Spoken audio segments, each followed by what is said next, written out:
Nah, era time skip bagi Konoha sendiri tentu menjadi PR krusial karena Kage Desa Daun Hokage ke-7 yang telah dikabarkan meninggal itu mau tak mau harus mencari pengganti sementaranya. Momen seperti ini serasa dejavu di masa Hiruzen. Ketika Minato mati, cuman bedanya nih Naruto sekarang tidaklah benar-benar seperti itu. Tetapi para aliansi hanya terkena kebohongan besar pembalik realita itu. Banyak asumsi yang sempat ramai kala itu jika kursi Kage Konoha itu kosong, siapa yang akan menggantikannya. Nah, di sini kita dapat 3 kandidat paling potensial untuk menggantikannya. Bahkan beberapa waktu lalu nih, beberapa fans juga mengatakan mungkin gak ya jika Orochimaru itu akan menjadi Kage Desa Daun. Kita tahu tebakannya Naruto dalam dimensi tersebut tak diketahui oleh ketiga kandidat ini. Dan yang jelas nih, Shikamaru yang paling terpukul karena kondisi ini membuatnya mau tak mau harus cepat-cepat membuat banyak keputusan. Teman masa kecilnya sekarang ia harus menerima jika dia sudah tak ada lagi. Bagaimana nasib Konoha ke depannya? Oke, kita bahas lebih dalam.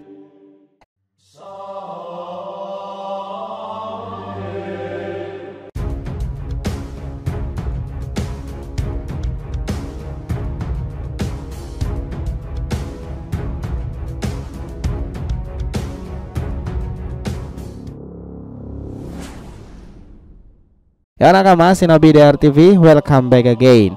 Nah, kali ini kita akan ngebahas mengenai 3 kaki pengganti Konoha setelah Boruto masuk ke masa time skip. Oke, biar nggak salah persepsi silahkan simak sampai akhir ya. Jangan lupa like dan kasih respon di video kali ini. Kita lanjut. Kita tahu nih, setelah Boruto itu berubah nama menjadi Two Blue Vortex ini, artinya ia akan benar-benar berdiri sendiri dan membuang embel-embel Naruto dalam kisahnya.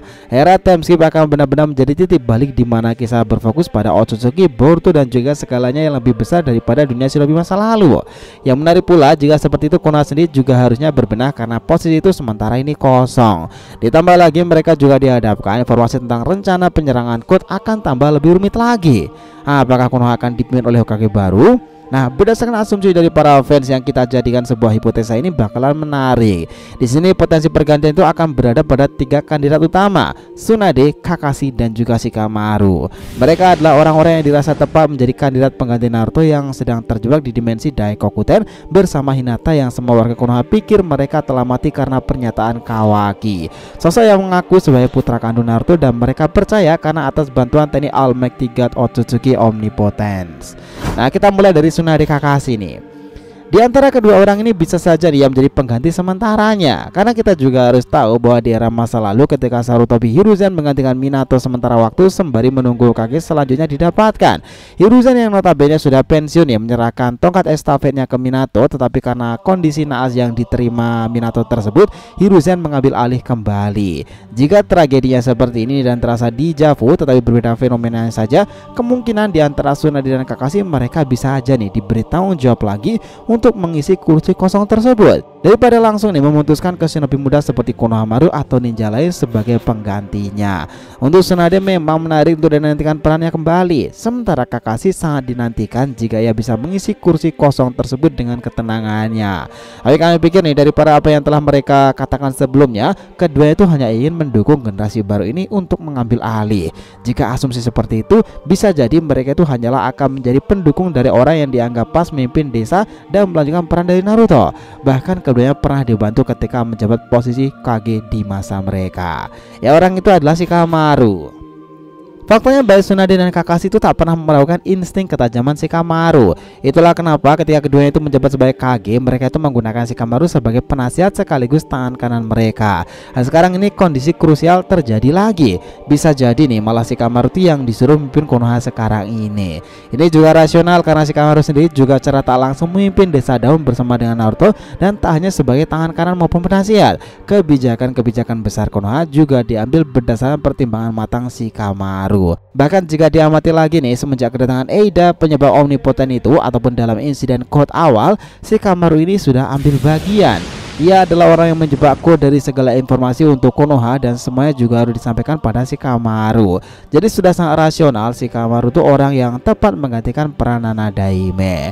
Kata para teman-teman, Shikamaru itu pasti punya kedekatan emosional dengan Naruto sendiri, dan dia sendiri pasti akan menerima tanggung jawab itu sebagai sahabat terbaik Naruto sedari dini, meski dia sendiri tak pernah mengungkapkannya. Kalian masih ingat momen itu enggak? Bagaimana cara Shikamaru itu memandang Hokage dan para ninja lain?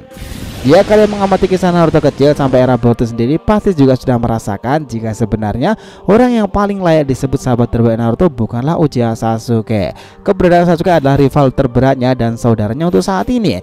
Namun Shikamaru lebih dekat dari itu.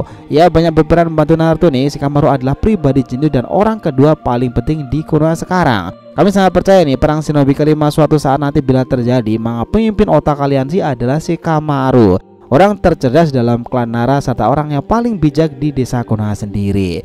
Dan tahu nggak kalian, demi Naruto kala itu nih, Shikamaru tuh pernah mengorbankan waktunya hanya demi belajar menjadi asisten untuk Kakashi. Tujuannya jelas dan Kakashi mengetahui. Shikamaru mempersiapkan untuk Naruto agar ketika Naruto menjadi Kage, Shikamaru benar-benar bisa membantu Uzumaki tersebut. Hal yang menjadi validasi tambahan kenapa Shikamaru itu layak adalah sejak kecil nih Shikamaru itu tidak pernah mempermasalahkan Naruto Jinchuriki atau Monster Breaker. Ia bahkan bertanya kepada ayahnya kenapa semua orang harus menjauhi Naruto saat itu dan Shikamaru tidak pernah menjauhi dirinya. Bersama Choji nih serta Kiba, 4 orang ini adalah kelompok genin yang sering bermasalah. Bahkan Iruka sama jengkelnya kepada keempat bocah yang satu ini. Namun Shikamaru sebenarnya ia hanya bosan dengan rutinitas di kelasnya, dan kelak ia baru diketahui jika Shikamaru itu memiliki IQ yang sangat tinggi dan di atas rata-rata teman kelasnya. Shikamaru dan Naruto sudah berteman sejak kecil nih, bahkan sebelum ia melihat seorang bernama Uchiha Sasuke. Selain itu sebagai kandidat Kage dia begitu disegani dan sejak usia remaja dialah pemimpin di generasinya sendiri. Dengan hadirnya sebagai pemimpin dari para generasinya, Shikamaru itu lebih dekat dengan Naruto dan mengetahui karakter bocah tidak sabaran satu ini. Bahkan orang setenang Shikamaru itu sering direpotkan dengan Naruto kan kala itu.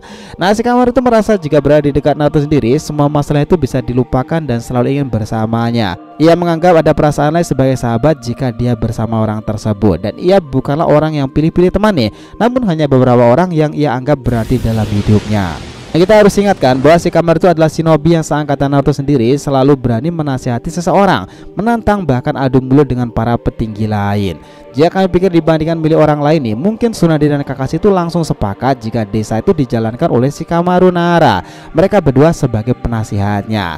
Nah, gambaran dari kepanikan akan seperti itu, tetapi desa daun akan punya caranya sendiri untuk tumbuh sekali lagi seperti tekad api mereka. Nah, yang jadi menarik itu adalah ketika fase time skip dimulai, normalnya Konoha sendiri itu akan banyak berbenah karena di desa tersebut masih menyisakan 3 orang asing yang mereka jaga, Eida, Demon, dan juga Amado. Nah, apa yang akan mereka perbuat pada ketiganya?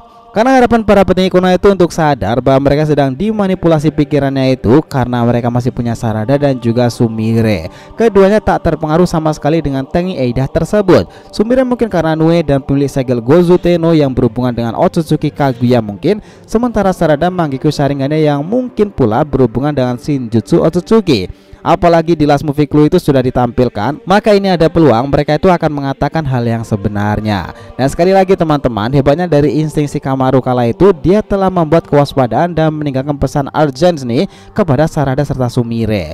Jadi mungkin Shikamaru lah orang yang akan diberitahukan kebenaran cerita sebenarnya. Karena kala itu Shikamaru itu diberitahu jika Sumire itu tak terpengaruh manipulasi dengan Eida, begitupun Sarada. Dia begitu terkejut sekaligus senang karena dia bisa membayangkan hal kedepannya. Nah, Shikamaru itu berkata seperti ini. Kelak jika Eida berkhianat kepada desa, bukan kamilah yang bisa melenyapkannya, tetapi aku percayakan pada kalian berdua orang yang bisa membunuh Eida itu. Ya, sekarang Shikamaru pun terkena manipulasi omnipotence kan, tetapi pesannya itu masih terngiang-ngiang dalam ingatan Sarada serta Sumire. Nah, akan sangat menarik dinantikan kelanjutan kisah kedepannya dalam time skip itu nanti. Boruto to Blue Vortex. Gimana menurut kalian? Itulah tadi bahasan kita mengenai 3 potensial kandidat pengganti Kage Desa Daun setelah Boruto memasuki masa time skipnya ini. Thanks a lot guys telah menonton video ini, and we'll be come back again.